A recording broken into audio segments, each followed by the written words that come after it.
Mga kababayan, isa na namang low pressure area ang binabantayan kung posible ba itong maging bagyo at maghudyat din ang pagpasok ng panahon ng tag-ulan. Alamin natin kay Pag-asa Weather Specialist Veronica Torres.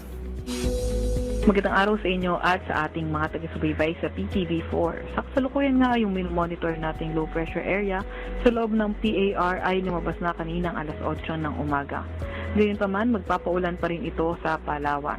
Etong low pressure area din na ito ay naka-embed o nakapaloob sa Intertropical Convergence Zone o ITCZ na nakaka-apekto rin naman sa lugar na Mindanao at Palawan. Etong ITCZ, may kita natin na magpapaulan sa Mindanao, Western Visayas, Negros Island region. At easterlies naman ang magpapaulan sa Eastern Samar, Leyte at Southern Leyte.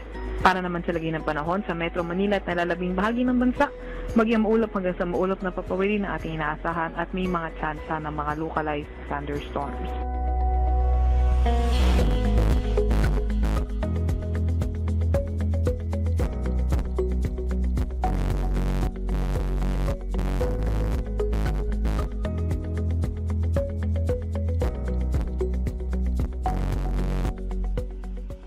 Wala pa rin tayong nakataas na gale warning sa kahit na anong dagat baybayin ng ating bansa.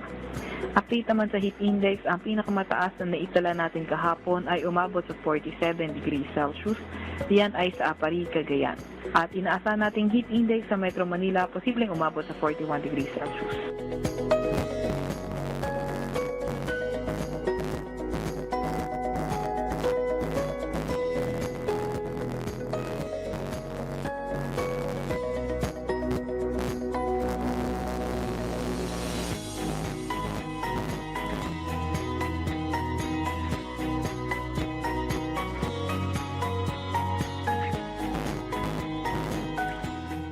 Narito naman ang update sa ating mga dam.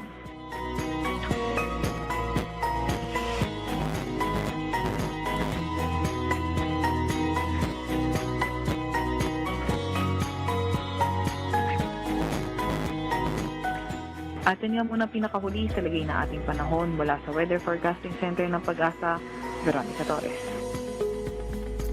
Maraming salamat Pag-asa Weather Specialist Veronica Torres.